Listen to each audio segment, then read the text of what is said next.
Who let him cry like that? Julian Thorne's voice thundered through the marble corridors, sharp enough to stop the clocks. The cry had pierced the stillness of the mansion, and now so had he. Elena Ramirez froze mid-swipe of the window pane on the second floor, her microfiber cloth still damp in her hand. She had only been working in the Thorne estate for 5 days, assigned to routine cleaning on the east wing. No one ever mentioned the 5th floor. In fact, most of the staff avoided it like it was cursed. But that sound, the shrill, cyclical sobbing that now rose again, wasn't something she could ignore. It wasn't a hungry cry. It wasn't sleepy or cranky. It was the sound of panic, the kind that clawed from the inside out. Miss the butler called from downstairs. "Stay clear of the upper wing." She didn't answer. Elena climbed the final steps, heart racing. At the end of the hallway, behind a partially open door, flickering light pulsed from a sensory projector. A boy, maybe 7, sat curled on the carpeted floor, rocking violently, hitting his forehead in rhythm against a bookshelf. No supervision, no comfort, just pain and repetition. She paused at the threshold. Everything in her said to turn back, but something deeper, something old and buried, kept her rooted. Her brother Leo used to do the same thing. Same rocking, same sound. She remembered it vividly under the dinner table arms, tight across his chest, face streaked with tears no one could understand. Elena stepped softly into the room and crouched several feet away. "Hey, sweetheart," she whispered, voice barely audible over his cries. "I'm not going to touch you. Just sitting right here." The boy didn't respond, but his movements slowed slightly. She kept her hands in sight, palms up. Then slowly she lifted one hand and traced a simple sign across her chest. Safe emotion she hadn't used in years, one her grandmother had taught her to calm Leo when words failed. The boy glanced at her, just a flicker, then resumed rocking. A sharp voice cut through the air behind her. "What the hell are you doing?" Elena turned quickly. Julian Thorne stood in the doorway, a towering figure of tailored precision and barely contained fury.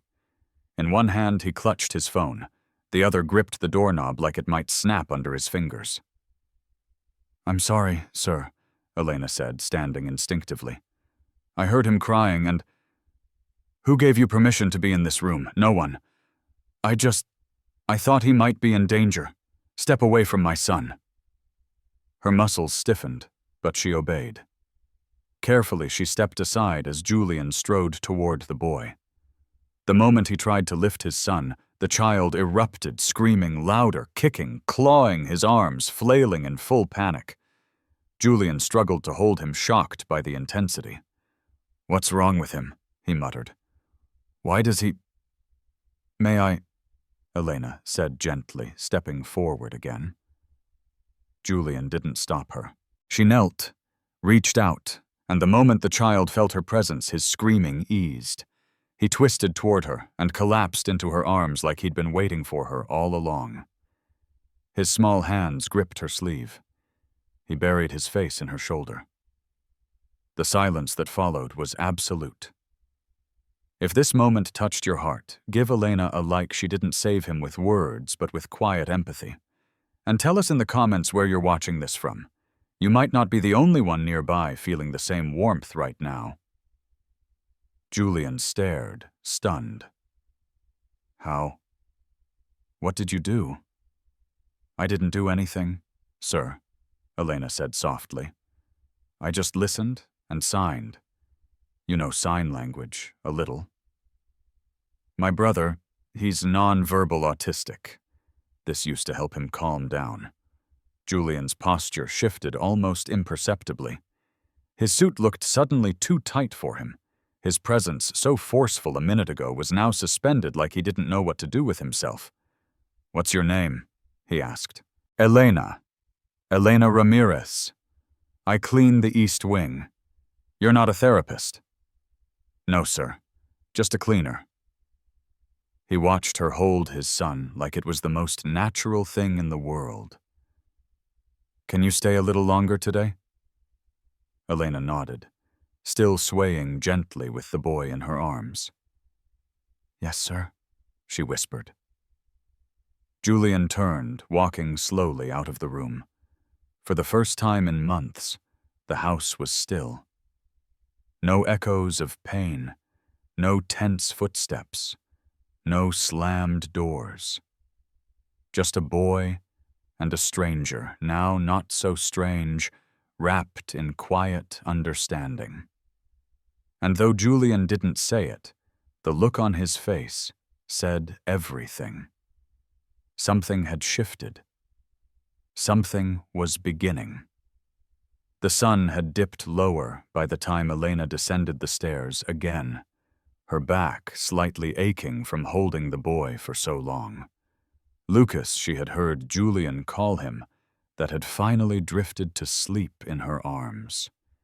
His face pressed into the curve of her shoulder like he belonged there. She had laid him gently on a beanbag in the corner of his nursery, covering him with a weighted blanket she'd found folded in the closet.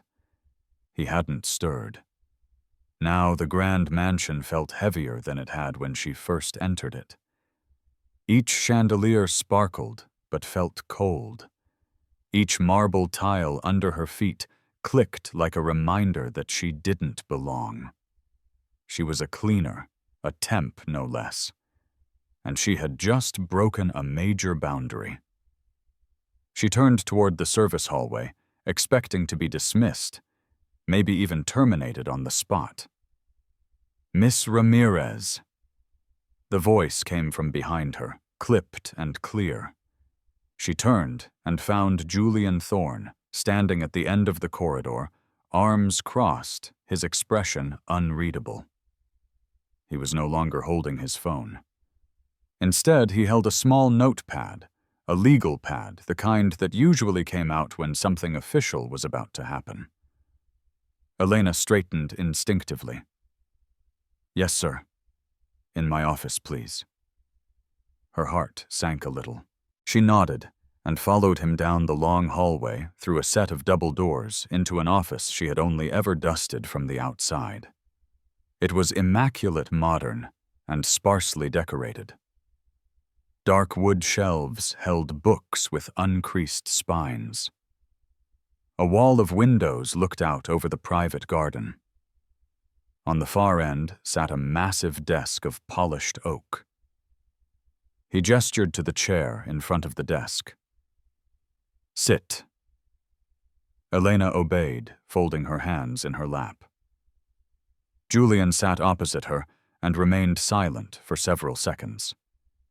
He tapped a pen against the edge of the notepad. She could hear a grandfather clock ticking somewhere in the distance.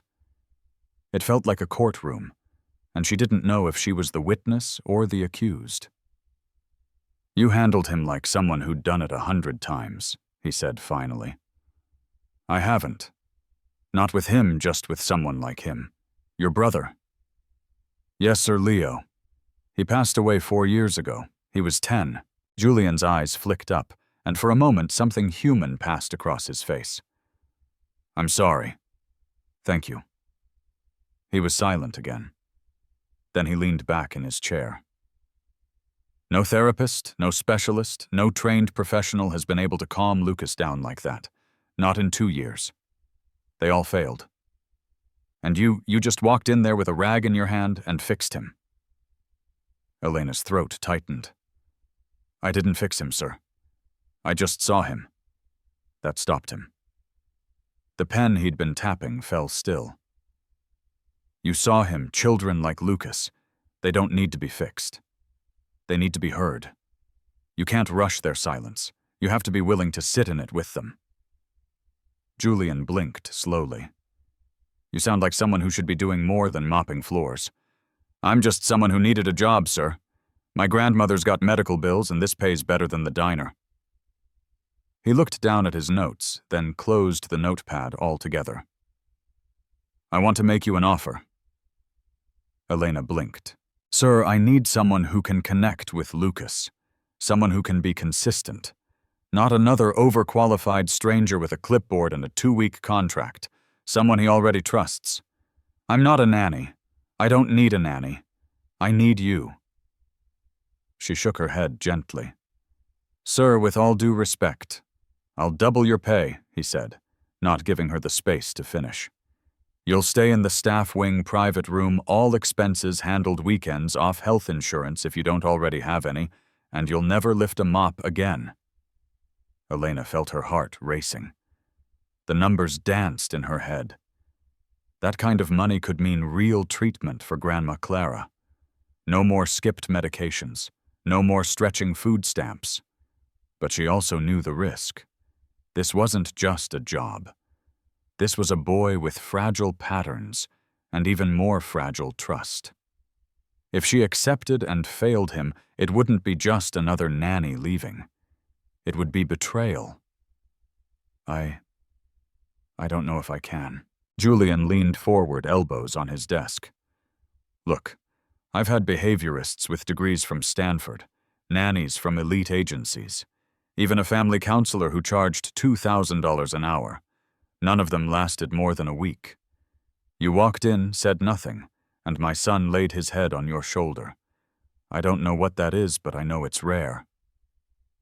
Elena swallowed. It's not magic, sir. It's just care. That's even rarer. She looked down at her hands, chipped nail polish and all. She thought about Clara, about the quiet way she'd say, Mija, if God opens a door, don't stand there arguing about the knob. When would I start tomorrow morning? I'll have the room prepared tonight. Elena nodded. Okay, I'll try. Julian stood and extended his hand.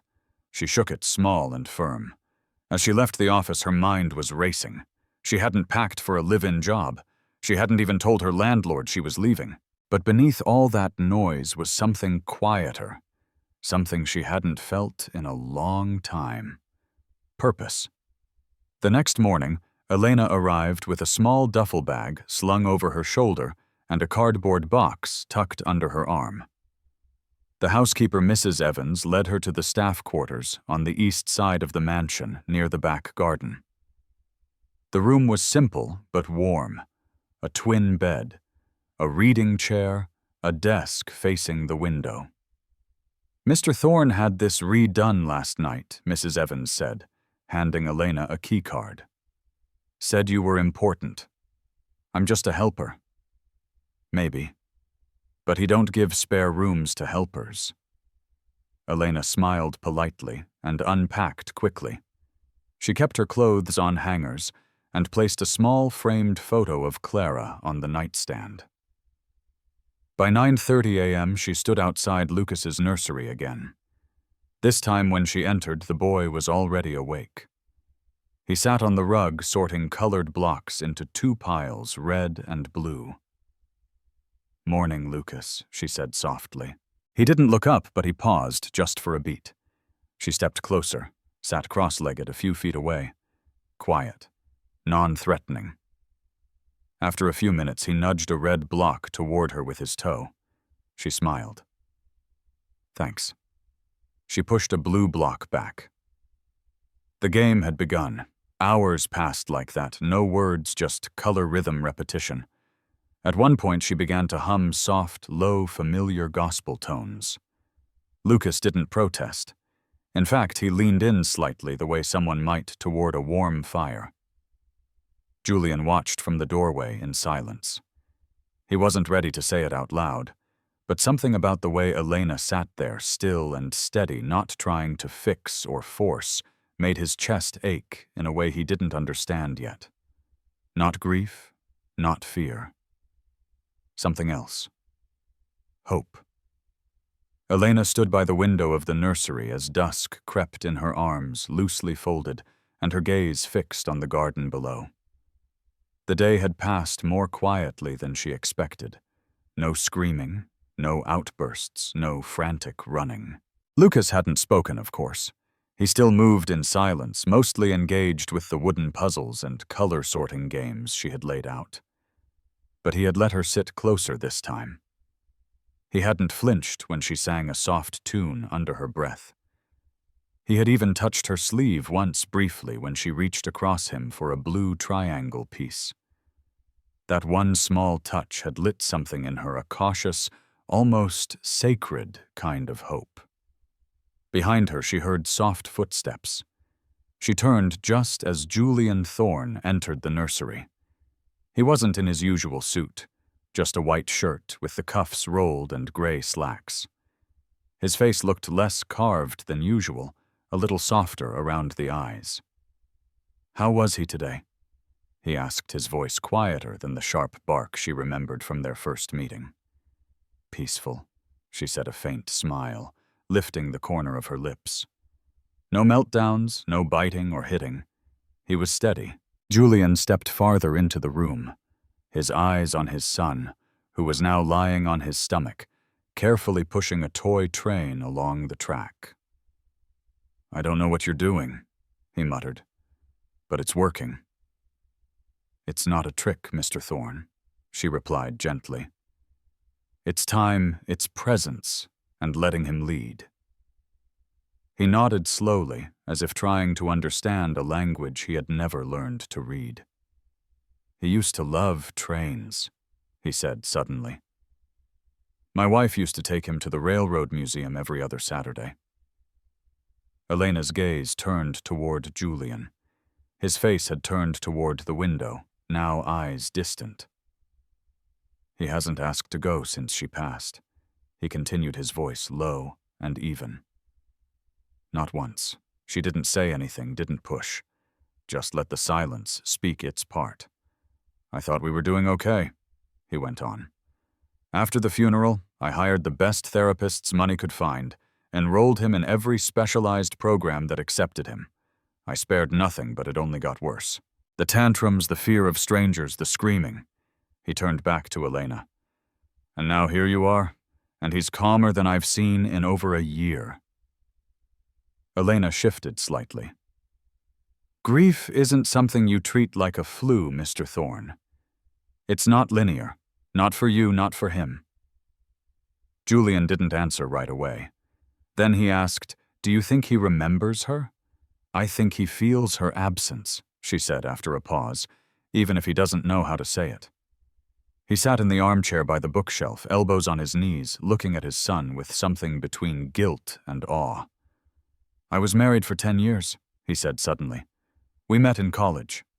I was rigid. She was jazz. She laughed too loud, danced barefoot on our balcony in the rain, made breakfast at midnight." Elena smiled.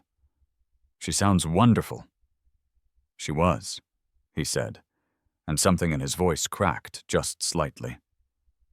Lucas looked up for a moment and locked eyes with his father. Julian stood and approached his son slowly. "Hey, bud," he said softly, crouching beside him. "How's the train coming?" Lucas didn't speak, didn't react, but he didn't recoil either. Julian looked up at Elena. "You think he'll ever talk again?" "I think he already is," she replied, her eyes warm. "You just have to learn to listen to the version of language he trusts." He held his son's gaze a moment longer, then nodded and rose. Later that evening, Elena returned to her room in the staff wing. It was modest, but comfortable. She had unpacked what little she had: 3 changes of clothes, 2 books, a battered journal, and a framed photo of her grandmother Clara holding a young Leo. She picked it up now and ran her thumb across the glass. "You'd like him," she whispered. "He's a mess, but he's trying." There was a knock at the door. She opened it to find Mrs. Evans holding a tray with a covered plate and a folded napkin. "Mr. Thorne says you haven't eaten since lunch," the older woman said, a curious note in her voice. "He insisted you get a proper dinner." Elena blinked. I didn't realize. I lost track of time. Apparently so did the boy. He didn't scream at all today. Miracle of miracles." Elena accepted the tray with a grateful smile. "Thank you." Before she turned to go, Mrs. Evans lingered. "Don't get too comfortable," she warned, but her voice held no malice. "Mr. Thorne changes moods like the wind." Elena nodded once. "I don't expect anything." She closed the door and sat down at her desk, lifting the lid on the plate. Grilled salmon, roasted sweet potatoes, and green beans. Her stomach grumbled in response. As she ate, her mind kept replaying the image of Julian on the floor beside his son. It had been brief, but genuine vulnerable, and she couldn't help but wonder, what kind of man tries to control the world, but forgets how to hold his child? The next morning, Elena entered the nursery at 8:30 sharp. Lucas was already awake, sitting by the window, tracing shapes on the glass with his finger. The sunlight cut a warm line across the carpet. "Morning, Lucas," she said softly, approaching slowly. He didn't turn, but he didn't stiffen either. She sat beside him, not too close. After a few quiet minutes, she took out a small whiteboard and a dry erase marker. "I thought we could try something," she said, gently. She drew a sun, then a cloud, then handed the marker to him. He stared at it for a long moment, then took it slowly and drew a crooked heart. Elena smiled, even as tears stung behind her eyes. From the hallway, Julian had stopped outside the door. He watched the moment through the crack in the frame, his hand hovering near the handle, but not opening it. Something inside him was shifting slowly, painfully, like an old hinge learning to swing again. He turned away before they noticed, but his thoughts stayed in the room. That night he sat alone in his study with a glass of scotch he didn't drink. On the desk lay a file, Elena Ramirez's employee application, her background check, and a handwritten reference letter from her former manager at a diner in Queens. He read the note twice. "She's not fancy, but she shows up early, works late, and never complains. She's kind, and she knows how to listen even when people don't know how to talk." Julian folded the paper and leaned back in his chair. Outside, the wind stirred the trees along the stone fence. Inside, for the first time in months, the silence felt like comfort, not a void.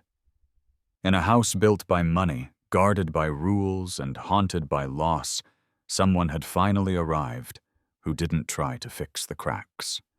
She simply sat beside them. And for Lucas, and maybe for Julian too, that was enough to begin again. It had been nearly 3 weeks since Elena Ramirez had taken the job that wasn't hers to begin with, caring for the boy no one could reach. And by now, her presence in the Thorne mansion had gone from anomaly to necessity. Each morning, she entered Lucas's nursery with the same quiet ritual. No sudden movements, no grand gestures, just the steady rhythm of showing up. And in return, Lucas began to offer more. He hadn't spoken not once, but his eyes began to seek her out. He followed her with silent trust. He handed her objects, little things, a block, a button, puzzle pieces, as if they were messages he didn't yet know how to write.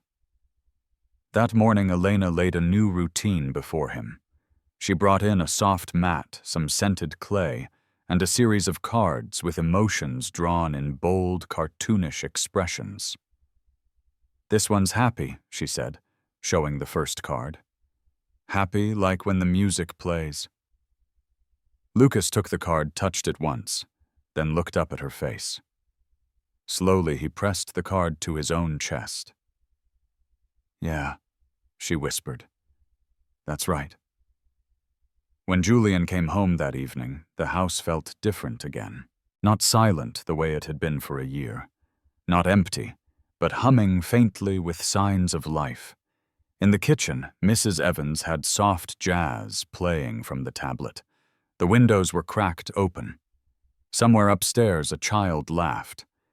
Not loud, not boisterous, but a quick, pure giggle that stopped him in his tracks. He dropped his keys onto the hallway console and followed the sound. Elena was kneeling on the living room carpet, a toy giraffe in one hand, a sock puppet on the other. Lucas sat across from her cross-legged, watching intently as the giraffe and the sock puppet mimed a silly fight over a cup of pretend tea. When the sock puppet fell over with a squeaky oof, Lucas's mouth stretched into a full smile. No sound came, but his whole face lit up. Julian couldn't remember the last time he'd seen it. Elena noticed him in the doorway. She straightened quickly, brushing lint from her slacks. "Mr. Thorne? I didn't hear you come in." He walked in slowly, still looking at Lucas. "Was that him laughing?" She nodded. "Sort of. No sound, but he's getting close." Julian crouched beside his son. "Hey, buddy," he said. Lucas didn't retreat. He didn't flinch. He reached out and touched his father's shirt briefly before turning back to the toys.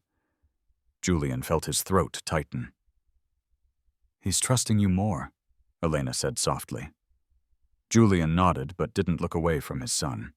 He used to play with his mother like that. She had this sock puppet voice. It was ridiculous, but he loved it. He stood up and looked down at Elena. "Thank you." She gave a faint smile, eyes warm. "I'm not doing anything you couldn't do.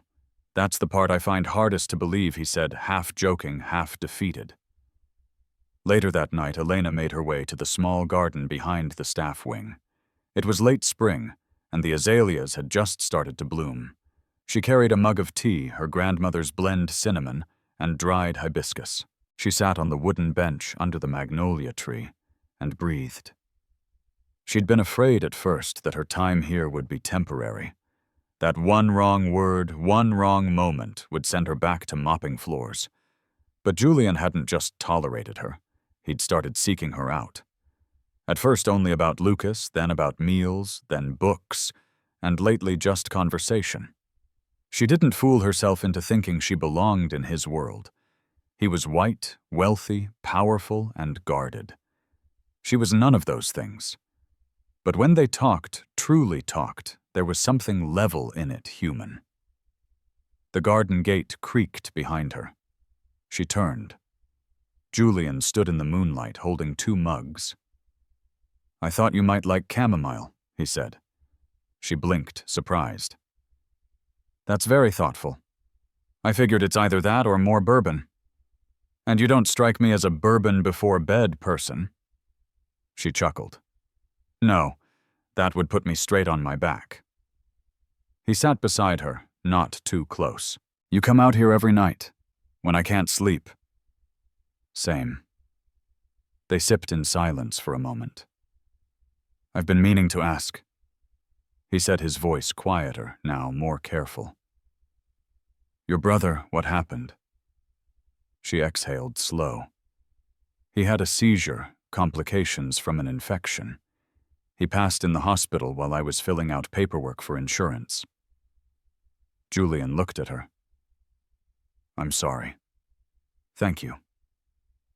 He was the only person in the world who saw me without expecting anything back.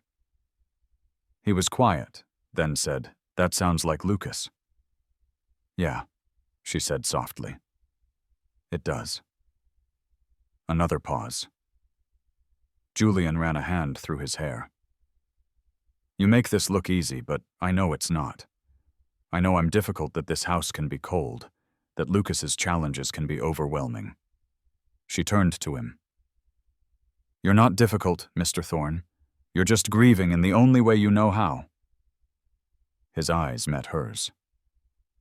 "Call me Julian, please." She hesitated, then nodded.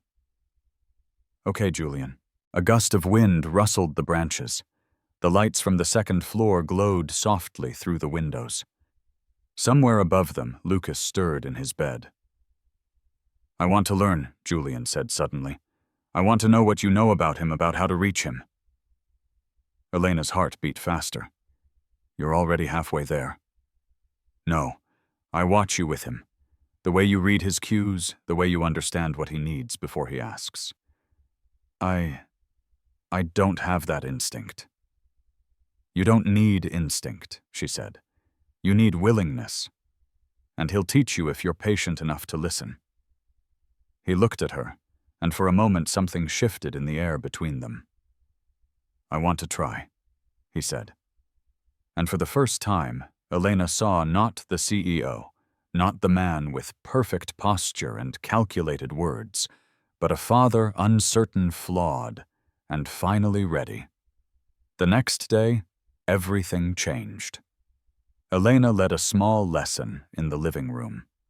Simple sign language, more stop, help, love. Julian joined them, clumsy but earnest. Lucas watched, then copied. At one point, Julian signed more, and Lucas responded with a half-formed version of the same gesture. Julian's eyes filled, but he didn't say a word, just nodded, smiled, and reached for his son's hand. Later that evening, Elena wrote in her journal by the window, recounting the moment. He's coming back to his son, she wrote, not as a savior, not as a fixer, but as a father learning a new language, one built on silence, trust, and steady hands. She looked up as a knock came at her door. Julian stood outside holding a book. I found this in my wife's things, he said. It's about parenting children with sensory disorders. I thought you might want to read it together. She took it gently. I'd like that. And then he added, before walking away, thank you for staying. That night, Elena sat on her bed, the book in her lap, and the memory of Leo warm in her chest. She wasn't just staying. She was building something.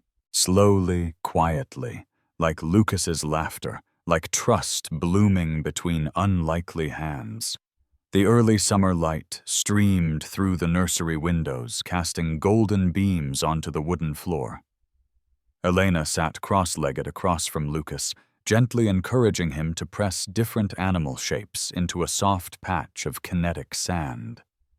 It was part of their morning routine, now sensory time before breakfast, a calm, consistent way to ease him into the day. Lucas didn't speak, but he responded more and more with eye contact, small gestures, even tentative smiles. When Elena sang softly, he swayed. When she laughed, he tilted his head to watch her longer. And once, when she reached for the sand mold he liked, he touched her wrist and pushed it gently toward her. Thank you, she whispered. He didn't respond, but his fingers brushed her palm in reply.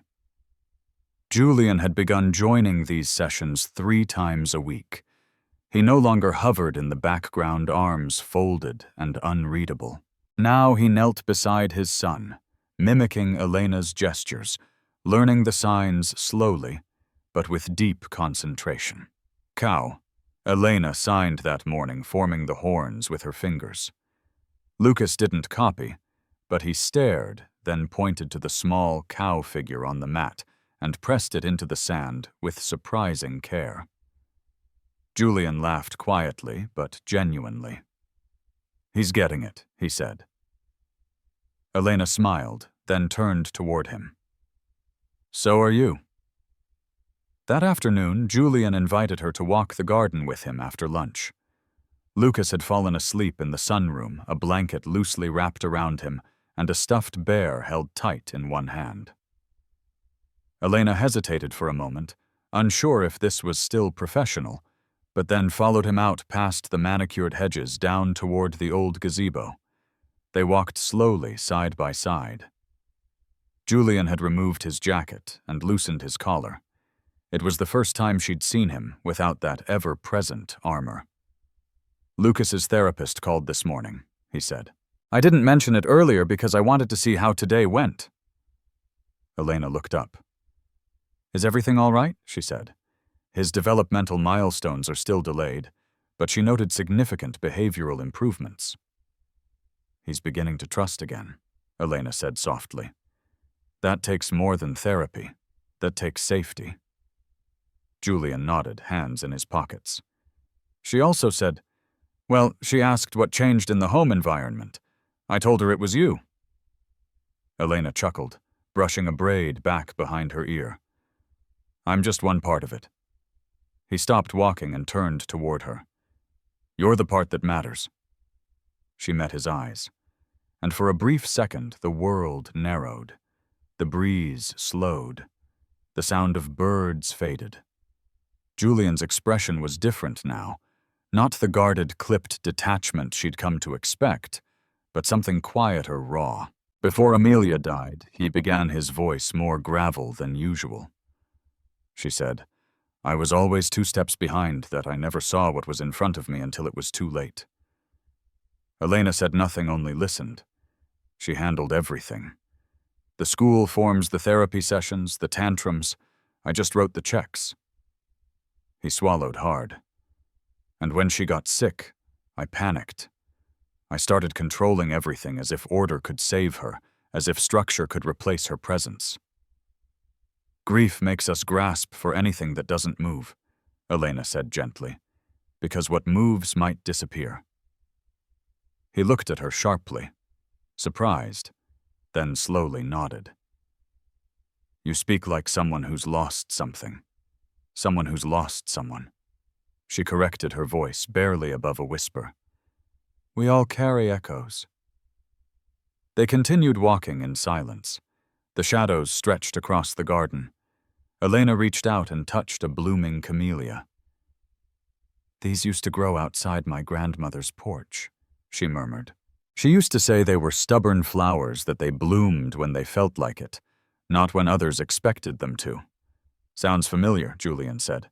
She smiled. I suppose it does. That evening, as the sun dipped low and Lucas napped on the couch, Elena found herself in the study.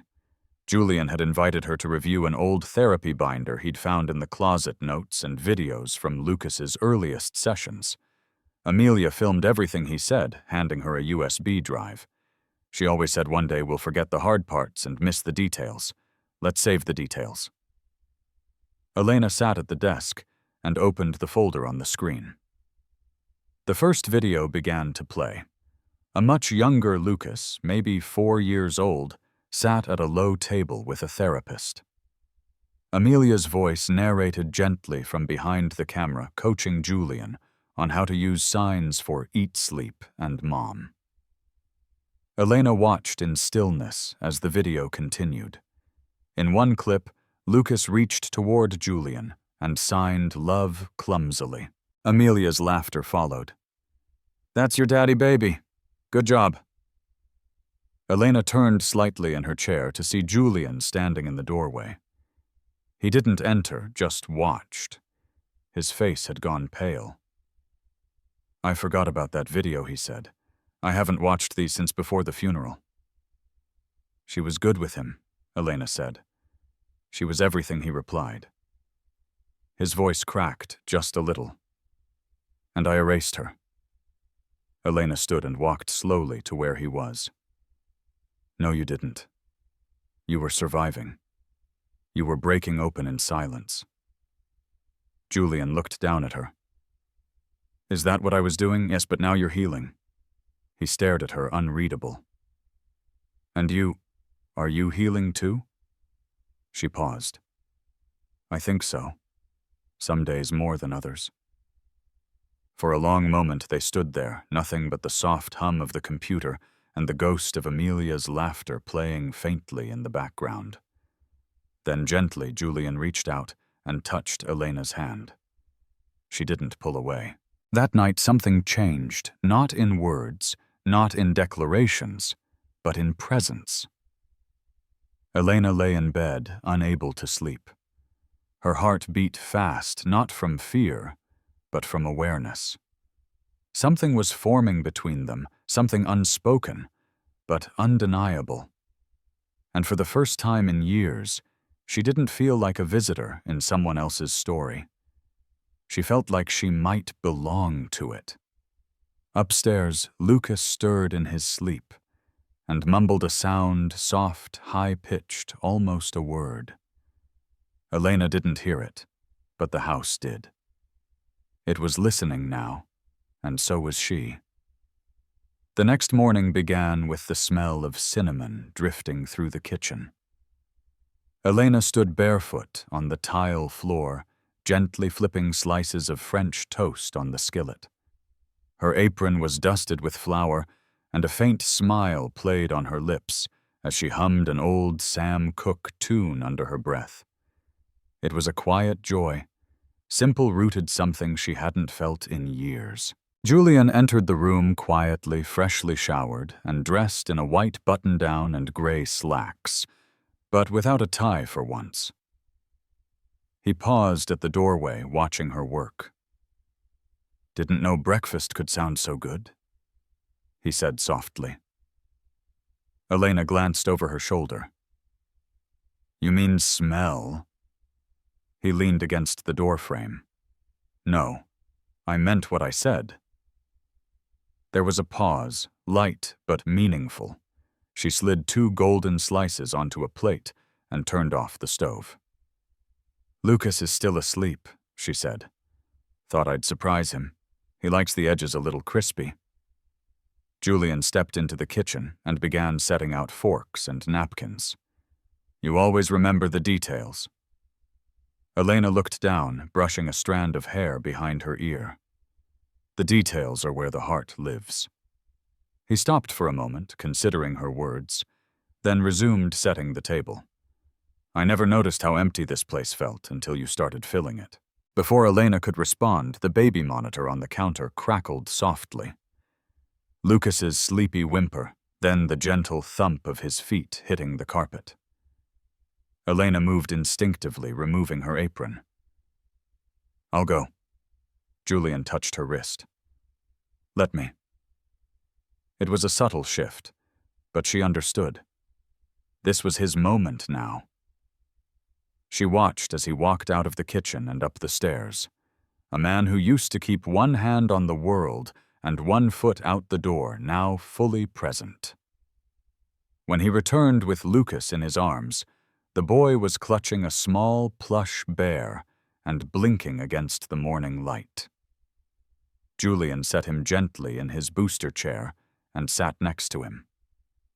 "Good morning, buddy," Elena said, placing the plate in front of him. "Your favorite." Lucas didn't answer, but he picked up a piece of toast with his fingers and began chewing slowly. Elena watched the way Julian helped him dab syrup on it, his movements careful, patient. There was no rush in the room, no pressure, just connection. Later that day, the house welcomed a guest, Dr. Ava Chen Lucas's longtime developmental psychologist. A petite woman with sharp eyes behind silver-framed glasses, she had known Lucas since he was 2. She stepped into the foyer with a calm smile. "Still smells like expensive silence in here," she said, half teasing. Julian chuckled. "That's changing." Elena offered her a glass of water and escorted her to the sunroom, where Lucas was stacking wooden blocks by the window. Julian watched from the doorway, his hands clenched just a bit. Dr. Chen observed the boy quietly, then leaned toward Elena. "He's focused," she whispered, "and peaceful." Julian stepped in. "Do you see progress?" Dr. Chen nodded slowly. "Not just in behavior. In attachment. He's bonding." Preston looked at Elena. Dr. Chen followed his gaze. "Tell me, Miss Ramirez, what are you doing differently?" Elena hesitated. "I treat him like he's already whole, not broken." Dr. Chen studied her. "That's rare. It shouldn't be," Elena replied softly. After the session, Dr. Chen pulled Julian aside. "You've done more than hire help," she said. "You've invited something sacred into this house. Don't forget that." Julian didn't respond right away. He watched Elena in the distance, kneeling beside Lucas, showing him how to sign happy with her hands. His son mimicked her perfectly shyly, but it was there. That afternoon, Elena wandered out to the garden alone, needing space to think. The camellias were blooming fuller now, thick with pink and white petals. She sat on the stone bench and exhaled slowly. She was growing attached, dangerously so. This was meant to be temporary. A job, a brief chapter between responsibilities. But somewhere in the quiet moments in Lucas's touch and Julian's changing eyes, it had begun to feel like more. She reached into her bag and pulled out an old photo her mother and younger sister on a porch swing. Her mother was laughing, head tilted back. Her sister's hands were caught mid-sign. Elena traced their faces with a thumb. "I still carry you," she whispered. Behind her, footsteps approached. "I hope I'm not interrupting." Julian's voice gentle now. Elena quickly tucked the photo away. "Just thinking." He sat beside her, not too close. "I've been meaning to ask," he began, then paused. "Why did you take this job?" She turned to him, eyes calm. "Because I needed to remember who I was, and I thought maybe, just maybe, I could help someone do the same." Julian nodded. "You've helped more than you know." A beat. Then Elena said, "And you, why did you really hire me?" He hesitated. "At first, desperation. I was exhausted out of ideas. But then I saw how Lucas looked at you. Not afraid, not shrinking. Just still." They were quiet for a moment. "I owe you an apology," Julian added. "When you first arrived, I dismissed you. I made assumptions. That I was just a maid," she said, without malice. He looked ashamed. "Yes." Elena met his eyes. "People do, all the time." "But you're not," he said. "No," she whispered. "I'm someone who sees people others overlook." He nodded slowly. "You saw him. And now I see you." Something shifted in the air between them, delicate and dangerous. That evening, as the sun dipped low and shadows painted the hallways, Elena passed by the open study door. Inside, Julian sat at the piano, an old upright piece Elena had dusted off weeks earlier. He struck a few tentative chords, then began to play a melody halting, unsure, but lovely. She stood quietly listening. When he finished, she stepped inside. "I didn't know you played." "I used to," he said. "Amelia made me promise I'd teach Lucas one day." "Keep that promise," Elena said. "Music speaks even when we don't." He looked up. "Would you sit with me?" She did. He began again, slower this time. Elena hummed along, then, without thinking, began to sign the lyrics to an old lullaby, Lucas's lullaby. Her hands moved with grace, her face lit with tenderness. Julian stopped playing and just watched. "You're extraordinary," he said quietly. Elena looked at him, her hands still mid-motion. "I'm just present," she replied. "Most people aren't."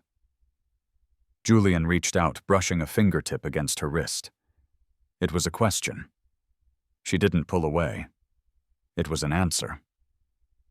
Upstairs, Lucas stirred in his bed, and for the first time called out not with a cry, but a word. "Dada." It echoed down the staircase like a bell. Julian froze. Elena gasped, and the house so long cloaked in silence and grief suddenly felt alive again. The word hung in the air like a fragile miracle. Dada. It wasn't loud, it wasn't perfectly clear, but it was there, real alive. Julian shot to his feet, nearly knocking the piano bench over. Elena was already moving, her instincts sharper than her thoughts, and together they raced up the stairs, the world suddenly sharpened into focus by that single word. Lucas sat upright in bed, his small hands gripping the edge of the blanket. His eyes were wide, not frightened, just uncertain, as if he himself was unsure what had come out of his mouth. But when he saw Julian at the door, something flickered across his face. Recognition, a kind of vulnerable hope. Julian dropped to his knees beside the bed. "Say it again," he whispered, his voice trembling. "Please, just one more time." Lucas blinked, lips parting. He looked at Elena standing just behind, then back at his father. No words came, just a tiny hand reaching forward, resting against Julian's chest. It was enough. Julian wrapped his arms around his son, holding him, as though he'd fall apart if he didn't. "You did it," he murmured over and over, forehead pressed gently to Lucas's hair. "You did it, buddy." Elena stood quietly in the doorway, hands clasped to her chest. She didn't intrude, didn't speak. This moment belonged to them, but her eyes were soft, glowing, held the quiet satisfaction of someone who had given a piece of herself and was now watching something sacred bloom. The next morning, the house felt transformed. There was light in the windows that hadn't been noticed before. Warmth in the silence that used to echo hollowly. Even the staff moved differently, slower, quieter, reverent, as if they sensed a shift none of them could explain. Julian canceled all his meetings for the day. His assistant didn't question it. Family day, he said, non-negotiable. He spent the morning with Lucas reading picture books in the sunroom building towers, out of plastic bricks, and most remarkably getting a giggle when he made a silly face. It wasn't much, but it was a sound Julian had waited years to hear. A sound that brought him to the edge of tears more than once. Elena stayed near, not hovering, just present. She brought snacks, wiped sticky fingers, offered soft encouragements. And whenever Lucas looked her way, he smiled small, fleeting smiles, but smiles nonetheless. Around noon, Dr. Ava Chen returned unannounced, but not unwelcome. Julian had texted her the night before 3 words, all caps. He said, "Dada." She stepped into the foyer, like a detective entering a scene of quiet joy. "You weren't kidding," she said, after watching Lucas play for 5 minutes. "His eyes are clearer. He's grounding." Julian nodded. Elena was there when it happened. Dr. Chen turned. "That doesn't surprise me." They stepped aside into the dining room, letting Lucas and Elena play uninterrupted. "You know this changes everything," Ava said. "I know. You'll need to consider long-term care, adjust your routines, possibly reintroduce therapies. His progress may accelerate now. I want you to lead it," Julian said, "but only if Elena stays involved." Ava raised a brow. "She's not a therapist, Julian. She's something better," he replied. "She's someone he trusts." Ava considered this, then nodded slowly. Fair point.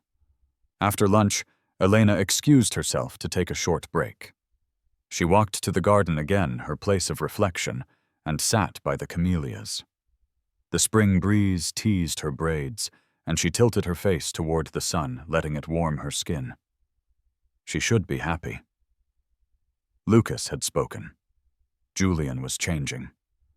But there was a tremor in her chest she couldn't quite name. She was growing roots where she'd promised herself she wouldn't. "Elena." She turned. Julian stood a few feet away, hands in his pockets, a hesitant smile on his lips. "I didn't mean to interrupt," he said. "You didn't." He sat beside her on the bench. "I was thinking we should celebrate. Just something small, a dinner tonight, just us and Lucas." Elena's eyes softened. "That sounds lovely." He nodded. "And tomorrow I want to show you something. Something personal." She tilted her head. "It's not far, just something I haven't shared in a long time about Amelia." The mention of his late wife made the air still. Elena placed a gentle hand on his arm. "You don't have to." "I want to," he said. "You've given so much to our home. I want you to know where this all began." That evening dinner was simple, but meaningful grilled salmon, asparagus, mashed sweet potatoes. Elena cooked, Julian set the table, and Lucas picked out a napkin for everyone. He handed Elena a blue one himself, a red, and his father a yellow. It was the first time Elena had seen him make a deliberate choice that included her. After dinner, they sat by the fireplace. Julian poured them each a glass of wine, Elena's just half, as she preferred. "I used to sit right here with Amelia," he said, his voice low. "This exact spot. When we first bought the house, we couldn't afford to furnish most of it. But we had this fireplace and a second-hand record player." He smiled, eyes distant. She used to sing to Lucas every night, even when he wouldn't respond, even when the silence felt endless. She never gave up on him. Elena's throat tightened. "You remind me of her," he said suddenly. "Not because you're similar, but because you love with the same stubborn depth." She looked at him, surprised. "Julian, I'm not saying that lightly." There was a pause. The fire crackled. "I don't know where this is going," he admitted. "But I know what I feel when you're near, and I know how Lucas changes around you." She looked down, heart racing. "Do you feel it too?" he asked. Elena met his gaze. "Yes, but I'm scared." "So am I." They sat in silence, the kind that didn't need to be filled. Later that night, Elena lay in bed staring at the ceiling. Her room was small, modest, tucked at the back of the house, but it was hers for now. A knock came at the door. She rose, heart fluttering, and opened it. It was Julian. Not in a suit, not in armor. Just him. "I couldn't sleep," he said. "Me neither." He didn't step in, didn't reach for her. Just looked at her like she mattered. "I just wanted to say thank you for helping me find him, for helping me find myself." She smiled softly. "Good night, Julian. Good night, Elena."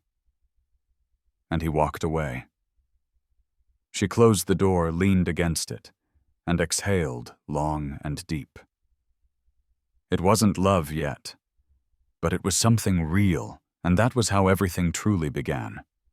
The morning sun filtered through the sheer curtains of Elena's room, casting soft golden shapes across the floorboards. She lay in bed longer than usual, eyes open, heart beating with a strange calm. The memory of Julian's voice the night before lingered in the silence. It hadn't been a confession, not exactly, but it had been something deeper, an invitation into a truth they were both still learning to name. By the time she made her way to the kitchen, the house was already stirring. Lucas sat at the island counter, sipping from a plastic cup of orange juice, while Julian leaned over a skillet, attempting scrambled eggs. Elena paused in the doorway, watching the two of them, father and son, side by side like a picture from a family album long overdue. Julian noticed her first. "Good morning," he said, with a warm smile, wearing a navy t-shirt and jeans instead of his usual crisp button-down. Lucas turned, spotted Elena, and his eyes brightened. He didn't say a word, but he reached out his hand toward her. It was the first time he'd initiated contact. Elena crossed the room and took his hand, giving it a gentle squeeze. "Good morning, sweetheart," she whispered. Julian looked on the corner of his mouth, twitching in quiet awe. "I was thinking we could take Lucas to the park today," he said. "There's one not far from here, Piedmont Park. I haven't taken him out in a while, but I feel like maybe it's time." Elena blinked, surprised. "That's a big step." "I know, but I want to try." The outing wasn't planned with perfection, and that was part of its charm. Elena packed a small bag with snacks and wipes. Julian brought a blanket and a collapsible stroller, and Lucas wore a baseball cap he refused to take off. The car ride was quiet but peaceful, with soft jazz playing low, and the city slowly unfolding through the windows. Piedmont Park was alive with spring children laughing, couples walking dogs, old men reading newspapers on benches. They found a spot beneath a tall oak tree and laid out the blanket. Julian sat with Lucas pointing at the ducks on the lake, while Elena unpacked some sliced apples and cheese crackers. Lucas didn't say much, but his eyes followed everything. He watched a group of boys playing catch nearby, his gaze lingering longer than usual. "Would you like to try, Lucas?" Julian asked gently, nodding toward the game. Lucas looked at Elena. His expression was uncertain. She smiled. "We'll just watch for now." "Okay, maybe next time." He seemed content with that, curling up beside her and munching on a cracker. A few minutes later, a voice called out from across the field. "Mr. Thorne, is that you?" Julian looked up. A woman in her early 40s approached, dressed in running gear and sunglasses. "Beatrice Lowe," she said, extending her hand. "We met at the Chamber of Commerce dinner last year." Julian stood polite, but guarded. "Ah, yes, of course. Good to see you." Beatrice glanced at Elena, then down at Lucas. "This must be your son. I heard... Well, I'm glad to see he's doing okay." Elena felt the tone shift slightly, subtle, but unmistakable. That quick assessment, that flicker of surprise at Elena's presence beside them. Beatrice's eyes didn't linger, but her smile tightened. "Your new nanny?" Julian's spine straightened. "This is Elena Ramirez. She's part of our family." Beatrice blinked. "Oh, well, that's nice." She turned to Lucas again, then back at Julian. "Listen, I don't want to intrude. Just wanted to say hello. We should catch up sometime. I'll send you a message." With that, she jogged off. Elena pretended to focus on Lucas's snack, but she felt the heat crawl up her neck. Julian sat back down beside her, silent for a moment. "I'm sorry about that," he said softly. "You don't have to be." "No," he insisted, turning to her. "You deserve more than to be seen as just someone who works for me." Elena met his eyes. "I don't need validation from strangers, Julian. I know who I am." His expression softened. "I wish everyone had your clarity." They spent another hour in the park, letting Lucas explore the grass, listen to birdsong, and gather small rocks like treasure. When it was time to leave, he didn't cry. He held Elena's hand and walked beside her all the way to the car. That evening, as twilight deepened over the estate, Julian stood by the window in his study, a glass of whiskey untouched in his hand. Elena knocked gently on the door. "Come in." She stepped inside, pausing at the threshold. "Lucas is asleep." "Thank you." He gestured for her to sit. "There's something I want to show you." He opened a drawer and pulled out a worn photo album. Elena moved closer, sitting beside him on the leather sofa. The album smelled faintly of old paper and lavender. This, he said, opening to the first page, was Amelia's idea. She started it when we first found out we were pregnant. Every month, a new photo. Every milestone. And then after she passed, I stopped adding to it. The photos were beautiful. Amelia's glowing smile. A baby Lucas bundled in blankets. Tiny footprints pressed in ink. As they turned the pages, the images faded from color to grayscale. Not physically, but emotionally. "This is the last one," Julian said, pointing to a photo of Amelia holding Lucas under a maple tree, her face radiant despite the IV line taped to her arm, 2 weeks before she died. Elena ran her fingers gently along the plastic sleeve. She loved him so much. She did, he whispered. And I failed her. I shut down. I buried myself in work and meetings in pretending that grief wasn't eating me alive. You were surviving. Julian turned to her. You're helping me live. The The silence that followed wasn't awkward. It was sacred. "I've been thinking," he said after a moment. "I want to formally hire you not just as a housekeeper or a caretaker, but as Lucas's developmental guide. We'll set up training a plan. I'll make it official." Elena blinked. "That's generous." "It's not generosity. It's necessity. You've done more for him than any therapist or specialist in the last 2 years." She nodded slowly. "I'll accept on one condition." "Name it." "That we keep doing this together. As a team. No titles. No distance." He held her gaze. "Deal." They sat there, the album open between them, two people bound by loss, and something slowly growing beyond it. Just before she left the room, Julian called her name. "Elena." She turned. He stood, walked toward her, and then, without rushing, he pulled her into an embrace.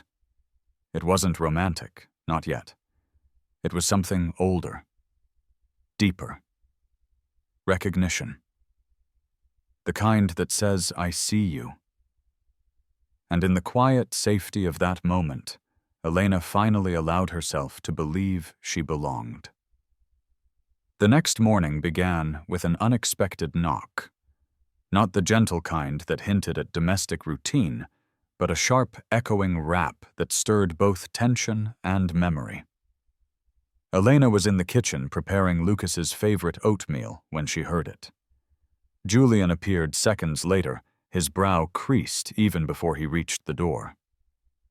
Standing outside was a man in a tailored gray suit with a clipboard tucked under his arm.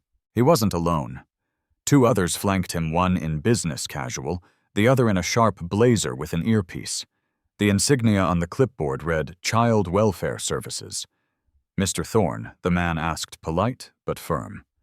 Julian nodded slowly. "Yes. What's this about I'm Daniel Vance?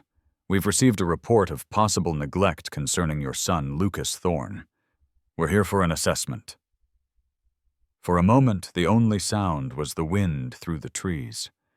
Elena had stepped into the hallway by then, holding Lucas close against her hip. She could feel his little heart pounding through her blouse. Julian stepped outside, pulling the door halfway closed behind him.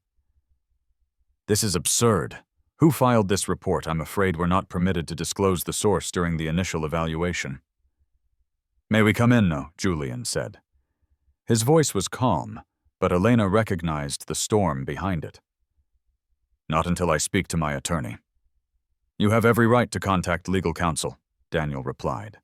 "However, if you deny entry during a welfare check, we'll need to escalate. A court order can be requested." Elena stepped forward, still holding Lucas, who now clutched her tighter. "He's safe," she said, her voice steady. "I've been with him every day. There's no neglect." Daniel studied her.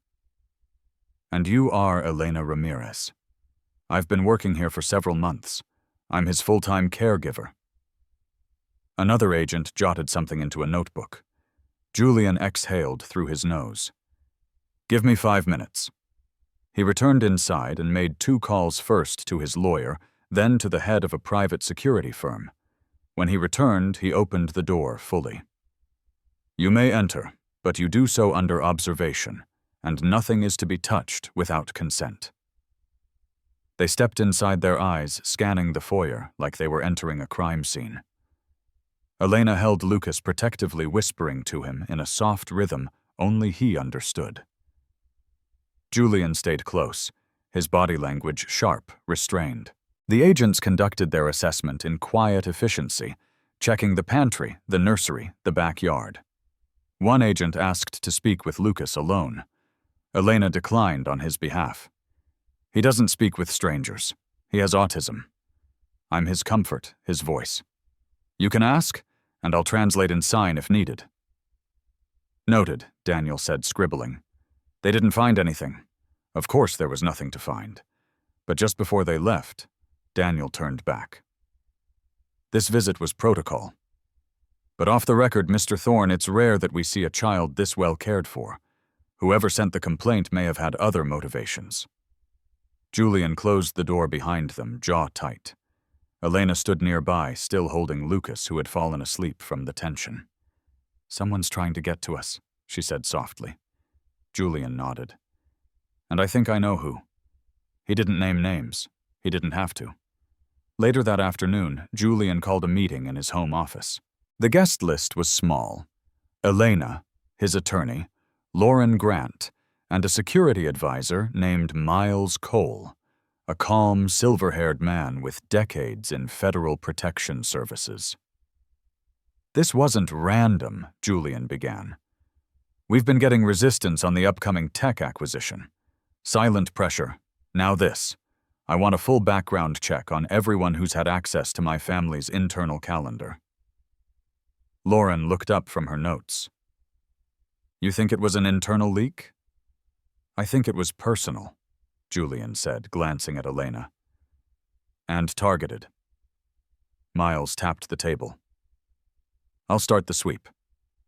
Phones, laptops, digital footprints. If someone tried to weaponize child welfare, we'll find the source." When the meeting ended, Elena lingered behind. Julian looked at her. "You don't have to stay involved in this." "Yes, I do," she said. "This isn't just your fight now, it's Lucas's. And I'm not going anywhere." His eyes flickered. "You always speak like someone who's lost something important." Elena exhaled. "I have. But Lucas isn't going to be one of those things." He didn't respond. But he didn't need to. That night after dinner, Elena sat on the porch swing with Lucas nestled against her. The stars were just starting to show one by one. She watched them light up the sky like old truths finally being revealed. Julian joined her 2 cups of tea in hand. "Mind if I sit?" She moved over, and he took the space beside her close, but not imposing. "I used to think silence was a curse," he said. "That quiet meant something was broken. But I'm starting to understand there are different kinds of silence." She looked at him. "There's the silence of grief," he continued. "The silence of shame. And then there's the kind that's safe, like right now." Elena held her tea carefully. "Safe silence. That's rare." He nodded, sipping. "You've given that to him to me, too." They sat in that silence for a long while, the night deepening around them. Then Julian asked, "Have you ever thought about what it would mean if Lucas could talk? Not just with his hands, with words." Elena looked out into the dark yard. "Sometimes. But I think about what he already says. In other ways. When he takes my hand, when he leans into me without asking, that's speaking. It's just a different language." Julian's voice was quiet. "You're teaching me to listen to that language." And then, like a whisper from the wind, a new voice cut through the quiet, small, hesitant mama. Elena froze. Julian looked down. Lucas, half asleep, had shifted. His lips had formed the syllable again. It was no longer imagined, no longer a dream. Julian's eyes widened. Elena's hands trembled. Her breath caught in her chest.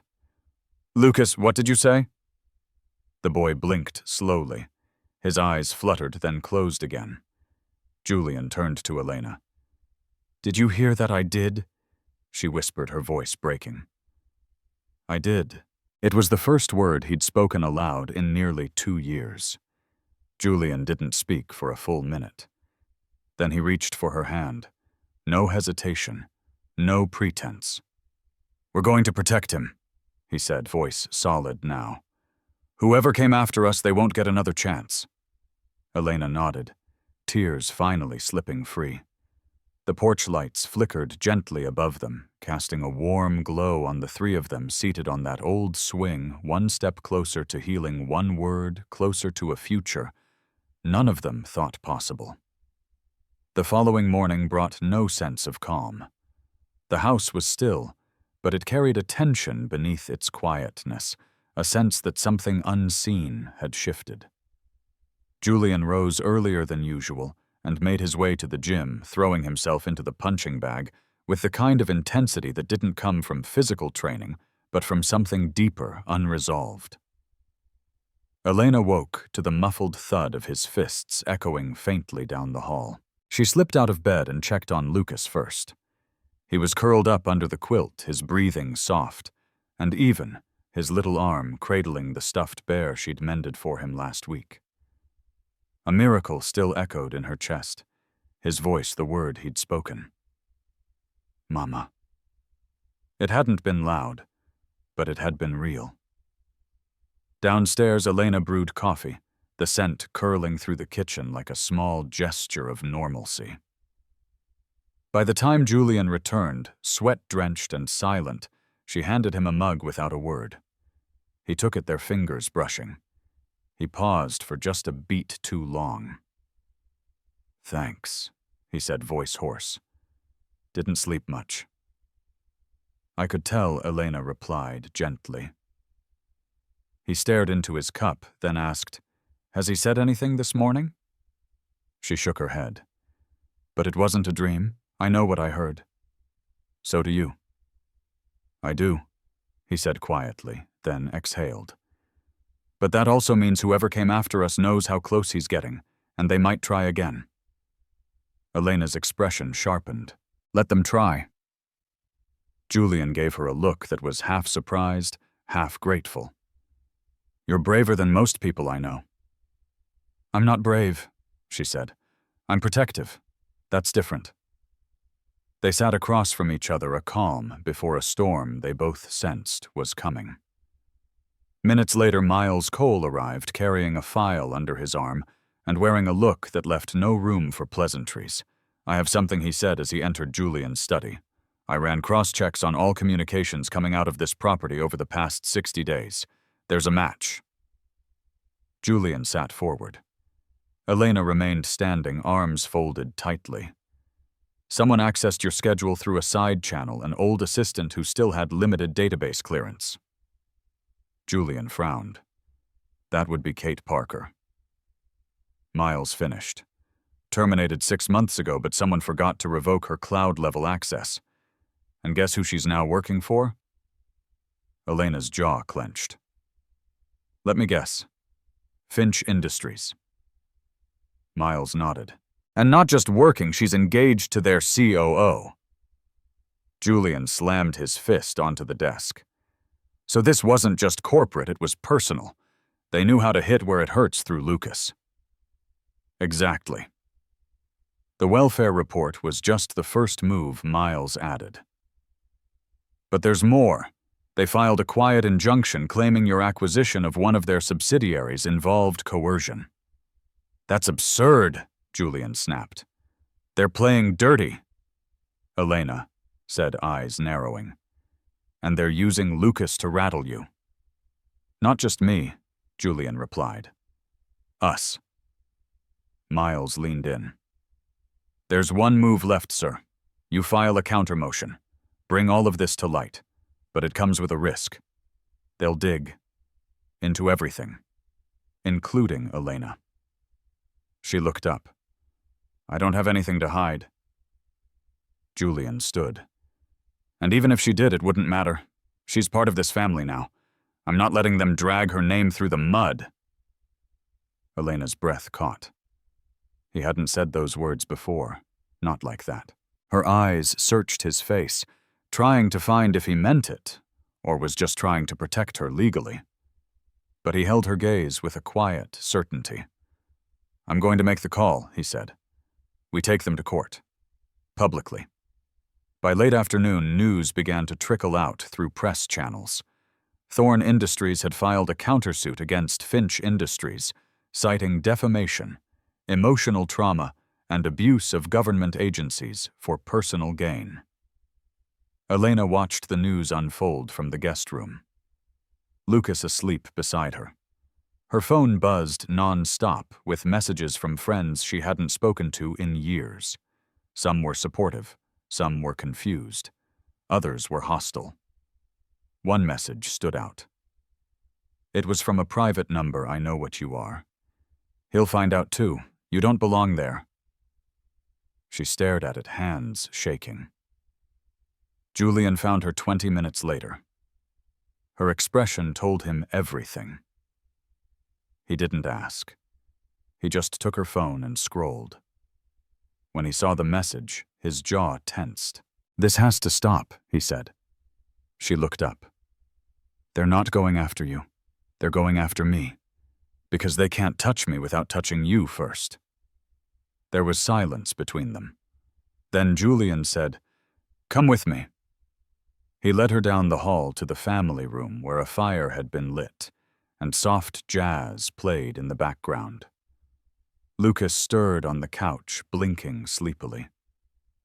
Julian knelt beside him and began signing slowly. Elena watched, surprised. His signs were clumsy but sincere. Safe. Daddy. Love. Elena. Lucas's face lit up with a small smile. Julian turned to Elena. "I've been learning, quietly, because if I'm going to be the father he needs, I can't wait for someone else to teach me." She didn't speak. Not at first. Her throat tightened too much. But when she finally found her voice, it was soft. "You're already becoming that." That night, Miles's team set up a surveillance grid around the estate. Drones, motion sensors, secured perimeter alarms. No one would come near the house unnoticed again. But the storm wasn't just outside. It was in headlines, in whispers, in anonymous comments online. Elena became a quiet lightning rod, praised by some, vilified by others. Rumors swirled that she was a gold digger, that she had seduced Julian for power, that she had manipulated a vulnerable child. Julian tried to shield her. He issued statements, stood by her side at every press conference. But some shadows couldn't be pushed away with statements. One night, after a particularly cruel article called her the maid who would be Queen Elena, sat alone on the back porch, wrapped in a blanket. Julian joined her quietly, handing her a cup of tea. "I used to think I could fix everything with money," he said. "Turns out the things that matter most can't be bought. They have to be fought for." She sipped, eyes red. "Do you think it'll ever stop?" He looked at her. "No. But I think we'll get stronger. Together." Her voice cracked. "Do you ever regret bringing me into all this?" He didn't answer with words. He reached over, took her hand, and placed it over his heart. "No," he said simply. "Because you brought me back to mine." Tears filled her eyes again, but this time they weren't from hurt.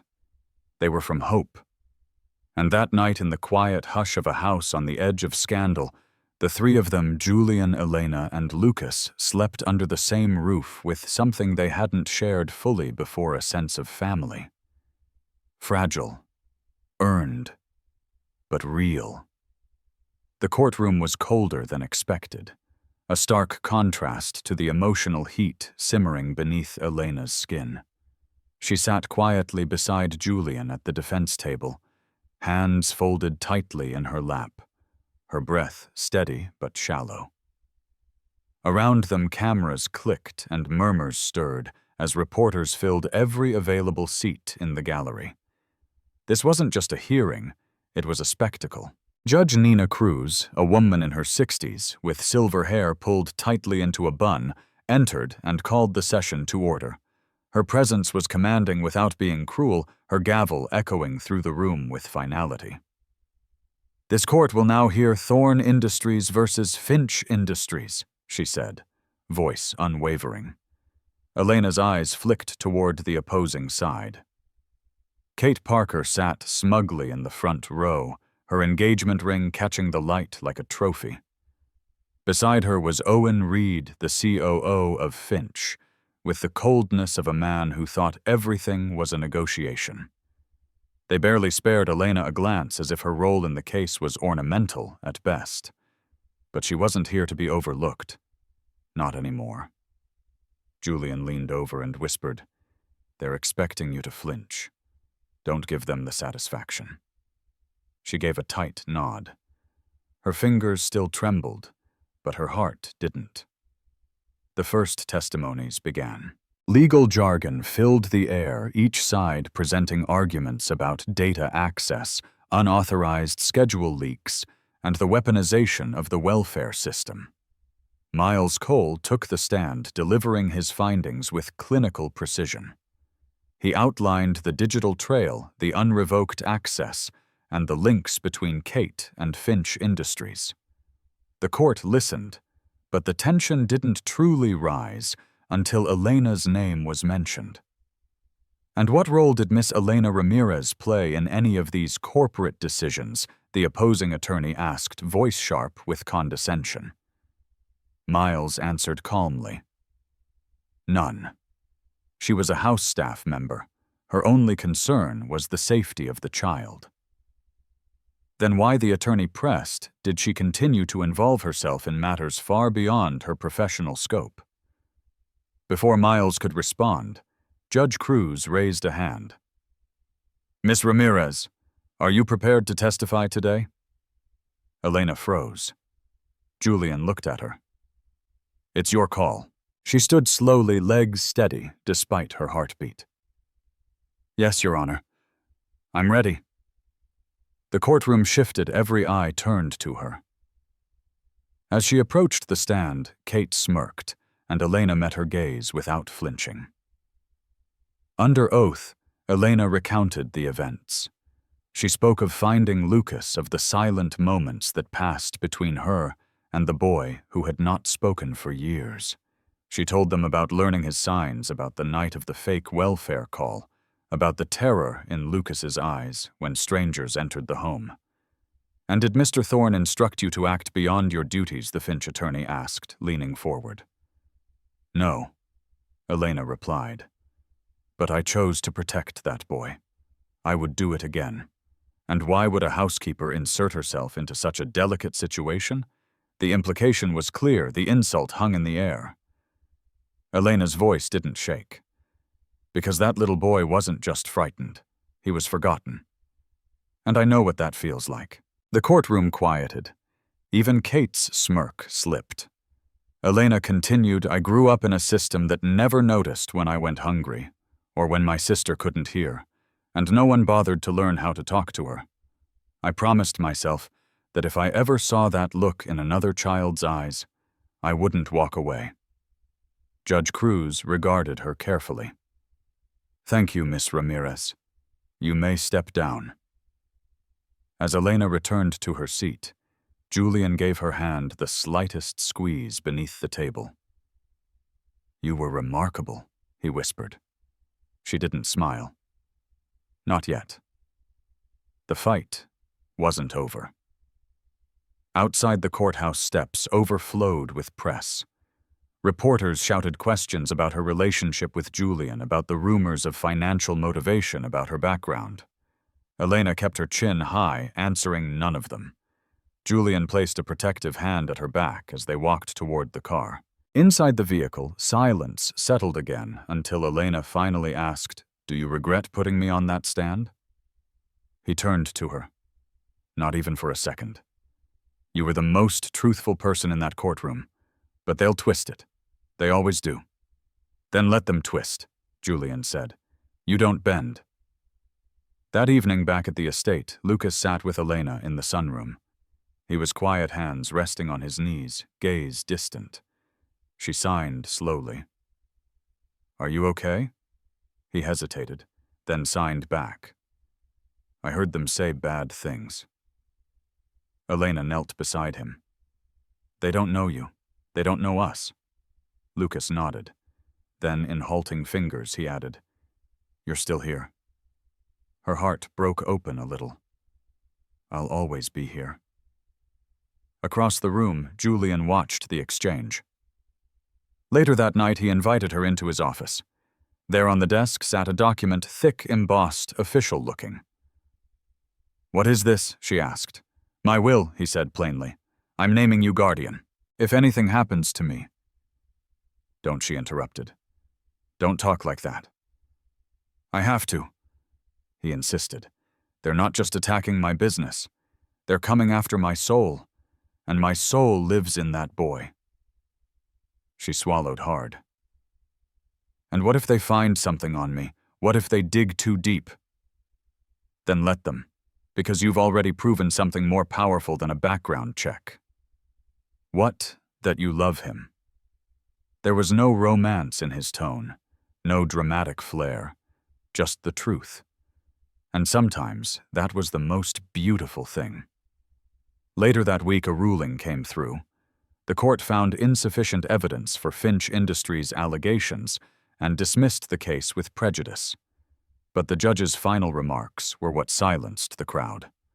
"I find it deeply disturbing," Judge Cruz said, "that a private corporation would manipulate child welfare systems for corporate gain.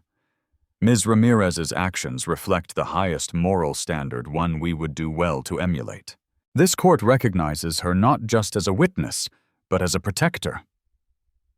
The room erupted in whispers. Kate's face blanched. Owen Reed stood and walked out before the gavel even fell. Outside, press again swarmed Elena. This time the questions were softer. Some were even kind. "How does it feel to be vindicated? Will you stay with the Thorne family?" Julian stepped forward, shielding her. But Elena didn't retreat. She turned to the cameras, eyes steady.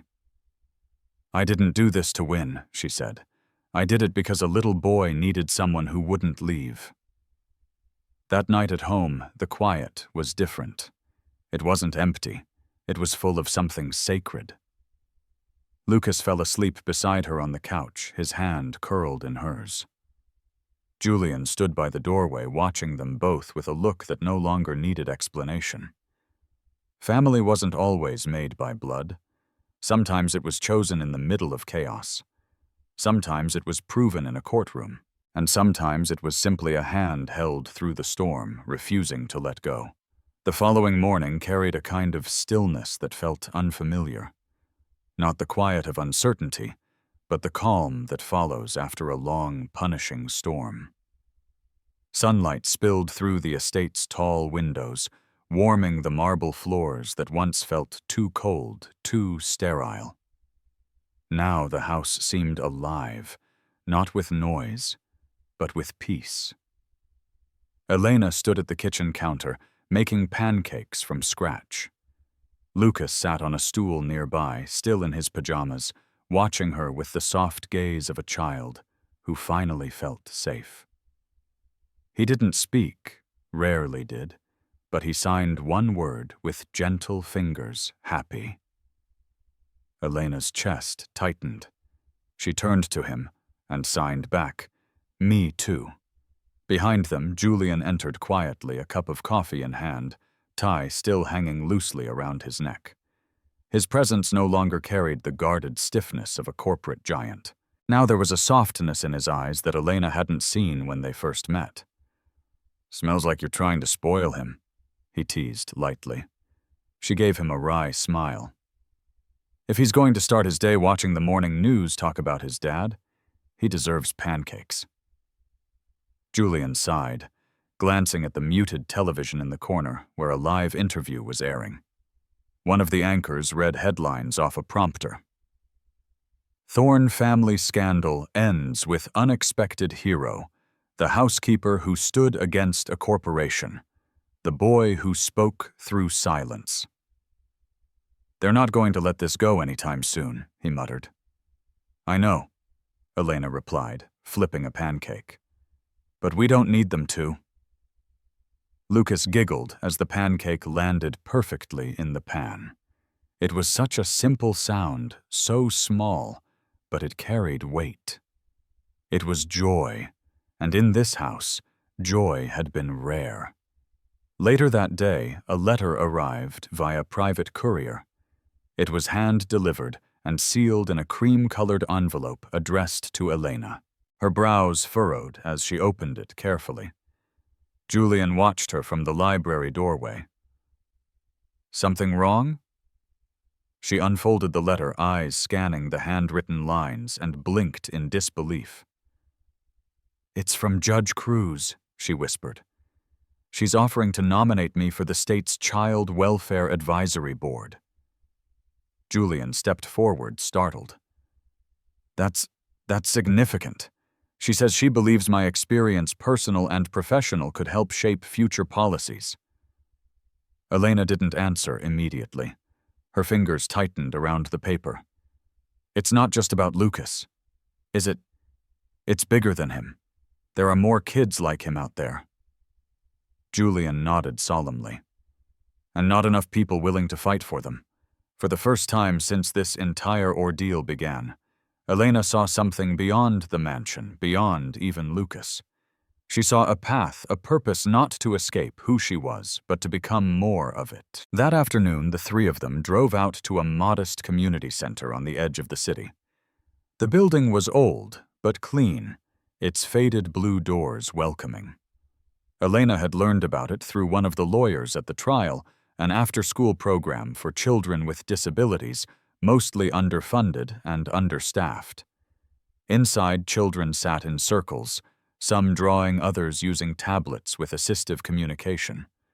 One young boy, maybe 7, struggled with his hands trying to form letters in the air. Elena knelt beside him and gently guided his fingers. "Like this," she said softly, signing the word home. He repeated it, his smile stretching wide as he got it right. Julian stood in the doorway, Lucas beside him, holding his hand. Neither said a word, but their expressions were identical: awe, admiration, and something tenderer. When they left, the director of the center followed Elena out. "If you ever wanted to volunteer or teach here, our doors are open." Elena paused, then looked down at Lucas, who was now signing to Julian. "I think I'd like that."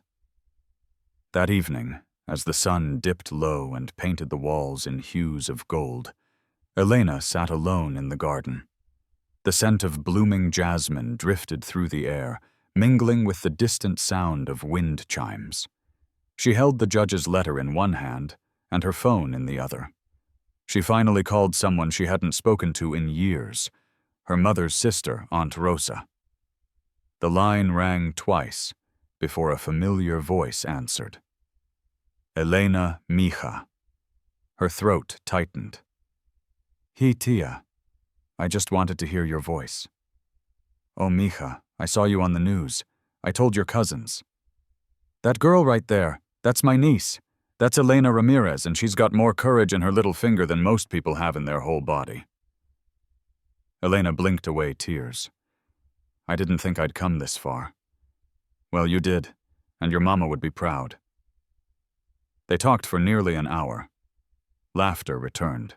Pain surfaced, but so did healing. By the time they said goodbye, Elena felt a piece of herself return, one she didn't know she'd lost. Later that night, Elena walked into the nursery. Lucas was already tucked into bed, a small nightlight glowing beside him. She leaned down, kissed his forehead, and turned to leave. "Wait," he whispered. She turned, startled. It was the first word he had spoken aloud in months. He pointed to her and whispered again. "Stay." Elena blinked, swallowed the lump in her throat, and sat beside him. He reached for her hand and closed his eyes. Downstairs, Julian stood at the foot of the staircase, listening. When Elena finally joined him, his eyes searched hers. "You okay?" "I'm more than okay," she said. "I feel whole." Julian hesitated. "There's something I want to ask." She tilted her head. "I know this isn't how things usually go, And I don't want to rush anything, but I'd like you to stay. Not just as staff, as family. Elena's breath caught. Julian, I'm not asking for answers tonight. I just wanted you to know that no matter what title the world gives you, witness advocate, you've already become something far more important to me. She looked away, heart pounding. This was never about love. No, he agreed. It was about truth. But sometimes when the truth is finally safe, love follows. In the following weeks, Elena accepted the judge's nomination. She joined advocacy circles, traveled with Julian and Lucas to community meetings, and started designing inclusive curriculum for schools. Her story spread quietly, respectfully, not as a fairy tale, but as a reminder that sometimes it's not the powerful who change the world. It's the ones who dare to care when no one else will. One spring morning, nearly a year later, a framed photo sat on Julian's office desk. It showed Elena and Lucas sitting beneath a tree, sunlight filtering through the leaves, both of them laughing with abandon. Above the image, in small engraved letters, it read, "Family is the place where the storm breaks." And beneath it, a simple quote from Elena herself.